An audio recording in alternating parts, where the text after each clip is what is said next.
matches that I have seen too many times to count, too many for me to even mention here on stream for you all. But this is going to be an interesting one, and you will probably see some crazy stuff because these guys have played enough times that who knows what's going to work. I feel as though whenever Matador's behind the sticks, you never know what's behind his eyes. There's nothing but malice behind this Wario main. I am curious as to what we're going to see right here, but perhaps we've got a little bit of a pause. The TOs saying we're not ready. Perhaps we've got to do a little bit of a button check. Yeah.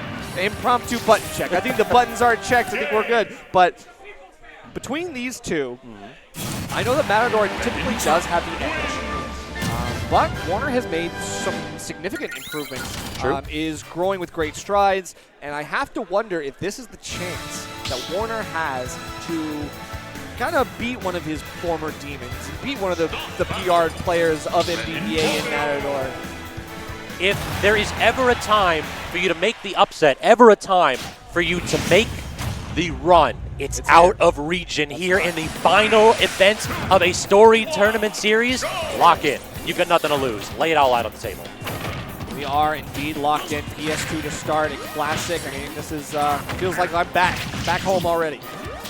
And we're kind of going to see exactly what we saw right there. Warner's going to try to low profile a lot of Matador's aerials and get the grounded options to lead to big old combo strings. Because if Wario is able to approach you safely from above, it's going to be a problem. It's going to be a real problem. Exactly. Matador already feeling out some of these quick options to try to get himself out of disadvantage that Warner will throw out, like those quick air dodges back down to the ground.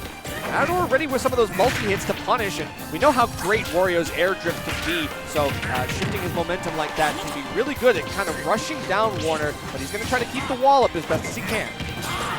Already gets the neutral air, but unable to make too much out of it. The aggressive neutral air gives Warner another advantageous position, but it's usually only one hit before Mata is air dodging out of the corner, relying on that drift that you just mentioned there to get the heck out of dodge. Ooh. Yet again.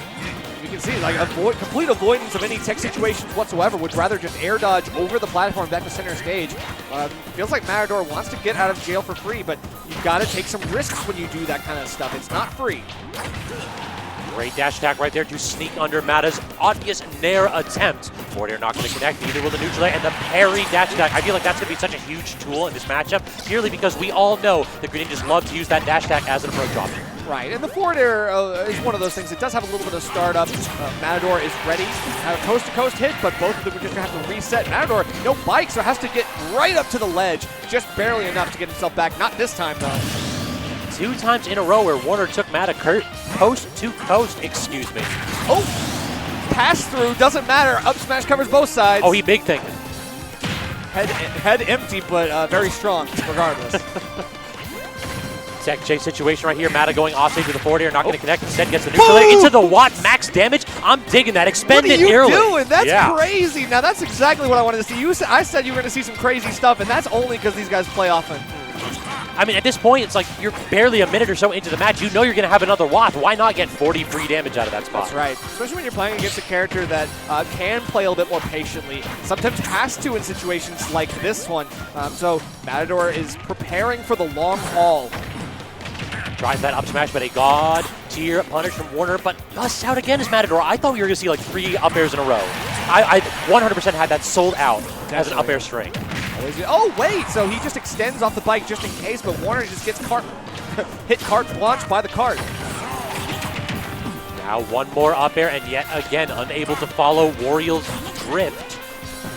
Trying to get something with a neutral air forward air, but yeah, this is the point where Wario isn't really going to fall into a ton of confirms outside of down tilt, and instead, if you are too reliant on those setups and Mata reads your drift, you're just toast. Falling forward air yet again, parried and punished. And Matador doesn't have a lot of great out-of-shield options to deal with Warner, but that is going to be one of them. Back air will get full stage control right here, and then yet again a safe disjointed aerial into combo starter. Does get the punch with the rapid jab, but that's just going to force another edge trap, but the aggressive forward air leads into the platform coverage. Excellent stuff, knowing that Matador, the air dodge in, reacted perfectly, and Warner's got that coverage on the platform. Makes me wonder if Matador's going to want to go back here in game 2, because it feels like Warner's got these platforms locked up. Now, we do see Watt probably going to be on deck in the next 15 or so seconds, strong enough to take the stock for sure, if not full. Forward air into the up tilt, double up tilt, up air, but it wasn't ready in that spot. That's one of those where if you didn't expend that early, you had the stock locked down. Yeah, we do at least have the half. I mean, that could be enough, and from coast to coast, it will do the most. We're going to get that stock done and dusted. Matador takes it. It feels like this is the evolution of Wario in some of these matchups. If your opponent wants to play defensively, then don't keep the WAP locked in. Expend it early, get your lead, and play at your own pace. Warner definitely one of those players that can play aggressively, but wants to hold back, wants to whip punish you, allow you to land aggressively. Warner was very effective in that match with that, but Mata kept the deficit very manageable thanks to the early lead see stock one. True. We'll have to see if game 2, we're going right back to PS2. Interesting choice. I mean, Warner still wants to take it to a stage that he feels comfortable, but I mean, we've seen Matador do the right things with some of these edge guards. Feels like it's only a matter of time before we can see ourselves in like a lot of the same situations. I feel like deja vu. Deja vu all over again there, for sure. Toss mob immediately into the up air, but let that Greninja double jump away, and that usually gives you the opportunity to get a harder punish, and Matt is certainly rearing up for it right there, just unable to connect. Yeah, not able to get that second hit of the Nair, which sometimes he can sneak by and get a little bit of a 1+. Can we talk about this anti-air up tilt all of a sudden? It's working. It's working. He was using it out of his shield at the end of the last game too, so I'm hoping that it will continue to put the pressure on. No bike in the footstool. What an option from Warner! No way. That one was definitely inspired. I love to see it. Warner's starting to pull less punches, which I think is good. Hit less buttons. Sometimes the footstool's enough. You don't necessarily need to go for the hydro pump. You don't necessarily need to go for the neutral air to set up something. Recognize that if he up Bs, he's not going to make it. And if he doesn't up B, you get the free footstool. Great recognition. Yeah, you do get the free footstool. So. All right, getting the neutral get up, almost covered by that falling Nair. And it feels like anytime Warner is landing with an aerial, it's not doing too much. I feel like sometimes the things that he's been doing are like the better space and the fade in to fade out. Matador's got the fade in, fade out right now. He's got full control. Yeah, both these characters have that similar game plan. Both of them want to whip punish. Both of them want to use their mobility to put you in awkward spots. Send the bike into absolutely nothing because Warner very disciplined in shield. Yeah, he's kind of like gets scared whenever he sees Matador re-riding the bike and just kind of like ghost ride the whip, jump off, and start doing some stuff. I would be scared too. I don't know what he's gonna do. That was baited. That was 100% Mata took the bike off the platform. Warner hit the A button trying to toss out an attack, instead picked up the bike. Yep, grabbed the bike. Interesting little forced option select, you know what I'm saying? It's the anti-option select. So I select your option. Exactly. You thought you had multiple buttons. I'm just saying you use one. The weakest neutral air of all time. And yet, it's enough to confirm into the strongest waft of all time. And yet he persists. It just feels as though in that spot, all Wario has to do is keep drifting and believe. You know it. Another parry punished.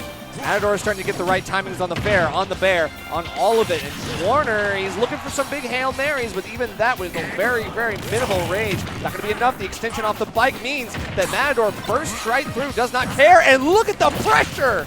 That was kind of messed up. And he gets a forward smash afterwards, too. The extension from Mata. It feels as though whenever he gets a little bit of momentum, things get more and more difficult for their opponent. Okay, Warner not out of this yet. Bringing it to a last stock situation. He's still trailing, but Matador doesn't have the walk, doesn't have too much to do here. It has to go for like one of those traditional confirms, like a down tilt dash attack or a back air ledge. Stuff like that can be really good, but you see he's fishing for it a little bit. Just please drop shield. I beg of you. Up smash. What is this? He is just begging Warner to go ahead and rush in. Absolutely not working out, though. Warner doing a very good job. Just playing patient in this position. Oh, no. Extendo! Off of the bike. Oh my god. And then all the way down. Warner has to go at the very last second into the hydro pump. Escape the ledge. Forward air off stage yet again. Forward tilt, not going to connect with the 2-frame, but the neutral B reverse. Good option from Matador. Coverage City. It just felt as though he baited out the roll the first time. And then he's like, oh yeah, definitely. I'm going to be at a bit of a space. You're going to be able to stand or get up safely. 100%. Yeah. Or not. Yeah. Fortunately, that means an end to Warner's run. That does mean that he lost to MDVA to lose and get, what, 17th? This is the top 16 qualifier as well. So, yeah, rough. But that's just how the cookie crumbles. You know, when you find each other in the losers, that's just how it goes. But there's only other way that this can go, and that's going to straight to ads, baby. Let's go! We got to keep the lights on somehow, y'all, so bear with us for a little bit while we tell you about a couple of the phenomenal events coming up.